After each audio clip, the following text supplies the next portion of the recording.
ನಾವು CVFM ಅಂದರೆ corporate valuation and financial ಮಾಡೆಲಿಂಗಲ್ಲಿ compulsory 5 marks 2 question, compulsory 10 marks 2 ಅಥವಾ 1 ಕ್ವೆಶನ್ನು, ನೆಕ್ಸ್ಟ್ 15 ಮಾರ್ಕ್ಸಲ್ಲಿ ಕಂಪಲ್ಸರಿ 1 ಕ್ವೆಶನ್ನ ಸಾಲ್ವ್ ಮಾಡೋಣ. ಕ್ವೆಶನ್ ಪೇಪರಲ್ಲಿರೋ ಸಮ್ಸೆ ಸಾಲ್ವ್ ಮಾಡೋಣ. ಸೊ ಇವಾಗ 2021 to 24 ಪೇಪರ್, 2021, 22, 23, 24 ಪೇಪರ್ಸ್ನೆಲ್ಲ ಪೇಪರ್ಸು ನೋಡಿದ್ರೆ ನೆಟ್ ಪ್ರೆಸೆಂಟ್ ವ್ಯಾಲ್ಯೂ ಕ್ಯಾಲ್ಕುಲೇಟ್ ಮಾಡೋದು ಕೊಟ್ಟಿದ್ದಾರೆ. ಹಂಗಂದರೆ ಅದು ಕ್ವೆಶನ್ನು ಕಂಪಲ್ಸರಿ, ಆ ಕೈಂಡ್ ಆಫ್ ಕ್ವೆಶನ್ನು ಕಂಪಲ್ಸರಿ ಅಂತ ಅರ್ಥ. ಸೊ 2021ಅಲ್ಲಿ ನೆಟ್ ಪ್ರೆಸೆಂಟ್ ವ್ಯಾಲ್ಯೂ ಕ್ಯಾಲ್ಕುಲೇಟ್ ಮಾಡೋದು ಕೊಟ್ಟಿದ್ದಾರೆ. ಅದೇ ಥರ 2022 ಪೇಪರಲ್ಲಿ ನೆಟ್ ಪ್ರೆಸೆಂಟ್ ವ್ಯಾಲ್ಯೂ ಕ್ಯಾಲ್ಕುಲೇಟ್ ಮಾಡೋದು 2 ಸಮ್ಸ್ ಕೊಟ್ಟವ್ರೆ. ಇದು ಬರೀ ಶೇರ್ಸ್ ಕೊಟ್ಬಿಟ್ಟು ಕ್ಯಾಲ್ಕುಲೇಟ್ ಮಾಡೋಕ್ಕೆ ಕೊಟ್ಟವ್ರೆ. ಇದರಲ್ಲಿ ಅಮೌಂಟ್ ಕೊಟ್ಬಿಟ್ಟು NPV ಕ್ಯಾಲ್ಕುಲೇಟ್ ಮಾಡಿ ಅಂತೇಳಿ ಕೊಟ್ಟಿದ್ದಾರೆ. 2023ನಲ್ಲೂ ಅದೇ ಥರನೇ ನೆಟ್ ಪ್ರೆಸೆಂಟ್ ವ್ಯಾಲ್ಯೂ ಕ್ಯಾಲ್ಕುಲೇಟ್ ಮಾಡೋದು Arun company and Varun company ಅಂತ ಕೊಟ್ಬಿಟ್ಟು NPV ಕ್ಯಾಲ್ಕುಲೇಟ್ ಮಾಡೋದು ಕೊಟ್ಟಿದ್ದಾರೆ. ಸೊ NPV ಬಂದು ಕಂಪಲ್ಸರಿ ಕ್ವೆಶನ್. ನಾವು ಕ್ವೆಶನ್ ಪೇಪರಲ್ಲಿರೋ ಸಮ್ಸ್ನ ಸಾಲ್ವ್ ಮಾಡೋಣ. ಅಮೌಂಟ್ ಕೊಟ್ಟರೆ NPV ಪ್ರೆಸೆಂಟ್ ವ್ಯಾಲ್ಯೂ, ಅದೇ ನೆಟ್ ಪ್ರೆಸೆಂಟ್ ವ್ಯಾಲ್ಯೂ ಹೆಂಗೆ ಕ್ಯಾಲ್ಕುಲೇಟ್ ಮಾಡಬೇಕು, ಅದೇ ಥರ ಶೇರ್ಸ್ ಕೊಟ್ಟರೆ ನೆಟ್ ಪ್ರೆಸೆಂಟ್ ವ್ಯಾಲ್ಯೂ ಹೆಂಗೆ ಕ್ಯಾಲ್ಕುಲೇಟ್ ಮಾಡೋದು ಅಂತ ನೋಡೋಣ. ಇವಾಗ 2021 ಪೇಪರು 4th ಕ್ವೆಶನ್ನು, ಅದೇ ನೆಟ್ ಪ್ರೆಸೆಂಟ್ ವ್ಯಾಲ್ಯೂ ಕ್ಯಾಲ್ಕುಲೇಟ್ ಮಾಡೋದು ನೋಡೋಣ. ಫಸ್ಟು ಕ್ವೆಶನ್ ಓದ್ಕೊಳ್ಳೋಣ. 2 firms A and B operating in the cement industry. Both the firms are planning for a merger. Firm A worth rupees 200 lakh and B is worth rupees 50 lakh.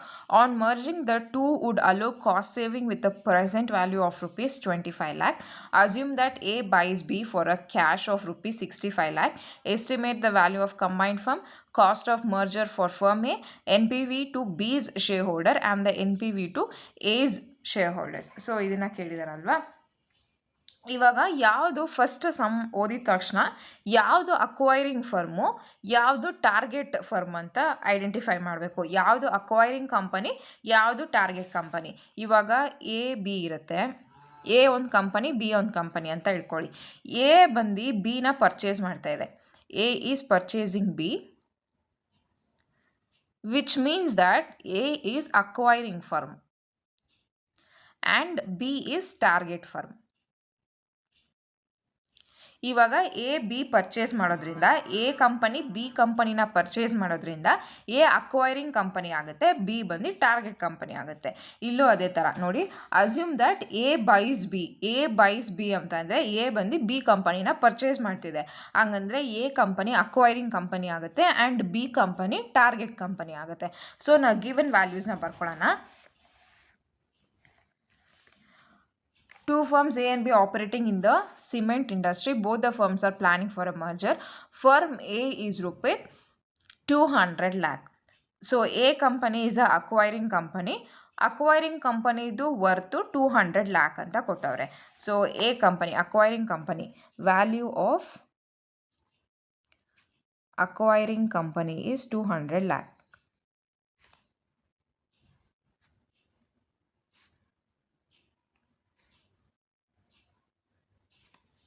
Next B is worth rupees 50 lakh. ಇಲ್ಲಿ B target company. So the value of target company is 50 lac.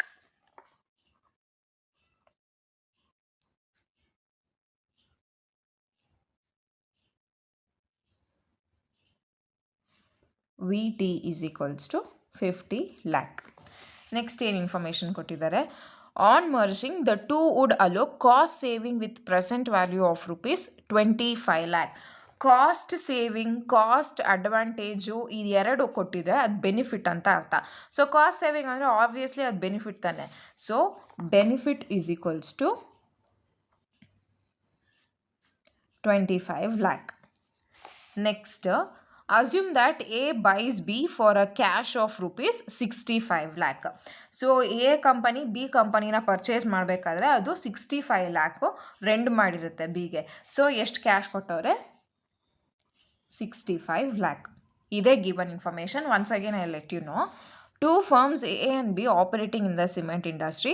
Both the firms are planning for a merger. Firm A is worth rupees 200 lakh. So firm A is a acquiring company andre VA. So VA is 200 lakh and B is worth rupees 50 lakh. B is the target company. So the value of target company is 50 lakh. On merging, the two would allow cost saving with a present value of rupees 25 lakh. So cost saving, cost advantage, benefit ಯಾವುದೇ ಬಂದರೂ ಅದು benefit ಅಂತ ಅರ್ಥ. So benefit is equals to 25 lakh. Assume that A buys B for a cash of rupees 65 lakh estimate ಅಂತ ಹೇಳಿ ಈ ಥರ ಕೊಟ್ಟಿದ್ದಾರೆ. ಸೊ ಎ ಬಿನ ಪರ್ಚೇಸ್ ಮಾಡಬೇಕಾದ್ರೆ 65 lakh ಪೇ ಮಾಡಿರುತ್ತೆ. ಸೊ ಕ್ಯಾಶ್ ವ್ಯಾಲ್ಯೂ ಇಸ್ 65, ಇದೇ ಗಿವನ್. ಸೊ ಇದನ್ನು ನಾವು ಯೂಸ್ ಮಾಡಿ ಫಾರ್ಮುಲಾಸ್ನ ಹಾಕ್ತೀವಿ. ಓಕೆ, ಸೊ ಫಸ್ಟ್ ನಾವು ಏನು ಐಡೆಂಟಿಫೈ ಮಾಡಬೇಕಂದ್ರೆ ಕಂಬೈನ್ಡ್ ವ್ಯಾಲ್ಯೂ.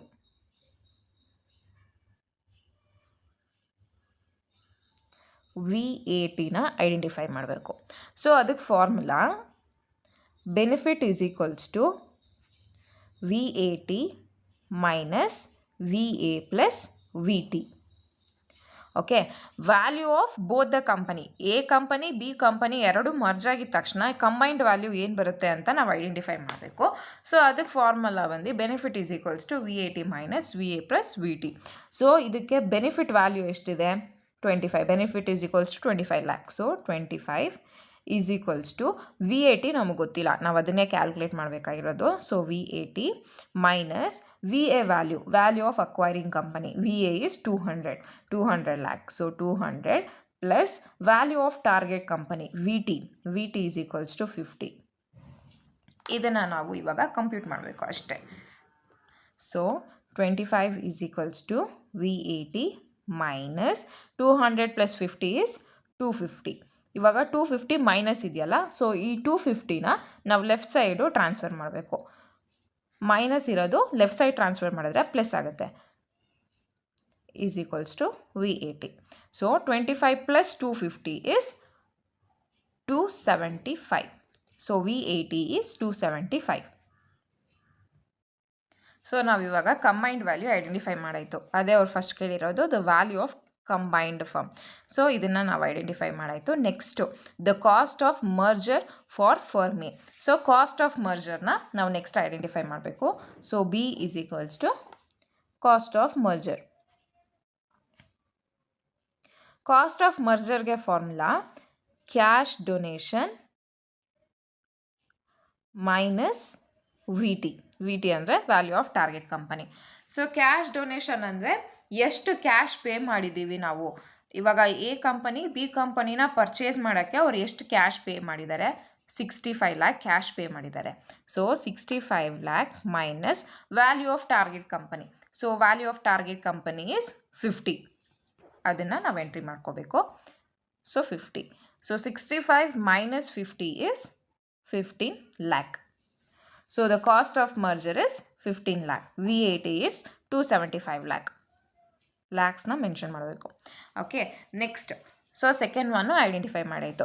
ಥರ್ಡ್ ಏನು ಕೇಳೋರೆ? The net present value to B shareholders and the net present values to A shareholders. So NPV of B shareholders and NPV of A ಶೇರ್ ಹೋಲ್ಡರ್ಸ್ನ ನಾವಿವಾಗ identify ಮಾಡಬೇಕು. ಅದಕ್ಕೂ set of formulas ಇದೆ. So C is NPV to B's ಶೇರ್ ಹೋಲ್ಡರ್ಸ್ನ ನಾವಿವಾಗ identify ಮಾಡಬೇಕು. ಅದರದ್ದು formula cash received minus VT value of target company. ಇವಾಗ ಎ ಕಂಪನಿ ಬಿ ಕಂಪನಿನ ಪರ್ಚೇಸ್ ಮಾಡೋಕ್ಕೆ ಅವರು 65 lakh ಬಿ ಕಂಪನಿಗೆ ಪೇ ಮಾಡಿದ್ದಾರೆ. ಹಂಗಂದರೆ ಬಿ ಕಂಪನಿ ಎಷ್ಟು ರಿಸೀವ್ ಮಾಡಿರುತ್ತೆ? 65 lakh ಕ್ಯಾಶ್ನ ರಿಸೀವ್ ಮಾಡಿರ್ತಾರೆ. So 65 lakh minus value of target company ಏನಿದೆ? Value of target company is 50 lakh. ಇವಾಗ ಎ ಕಂಪನಿ ಬಿ ಕಂಪನಿನ ಪರ್ಚೇಸ್ ಮಾಡೋಕ್ಕೆ 65 lakh ಕೊಟ್ಟಿದ್ದಾರೆ ಅಂತಂದರೆ ಬಿ ಕಂಪನಿ 65 lakh ರಿಸೀವ್ ಮಾಡಿರೋದು. ಸೊ 65 lakh ಎಂಟ್ರಿ ಮಾಡಿದ್ದೀವಿ. ಮತ್ತು value of target company is 50.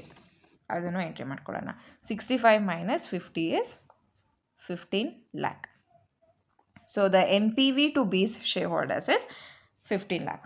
Always cost of merger ಮತ್ತು NPV to B's shareholders answer ಸೇಮೇ ಬರಬೇಕು. ಸೇಮೇ ಇರುತ್ತೆ, ಯಾಕಂದರೆ same formula.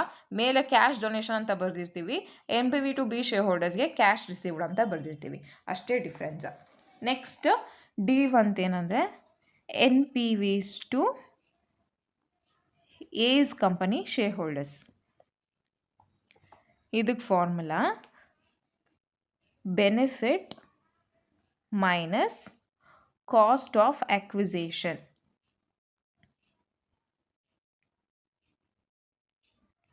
Cost of acquisition is nothing but cost of merger. Okay, so ಇವಾಗ benefit value ಎಷ್ಟಿದೆ?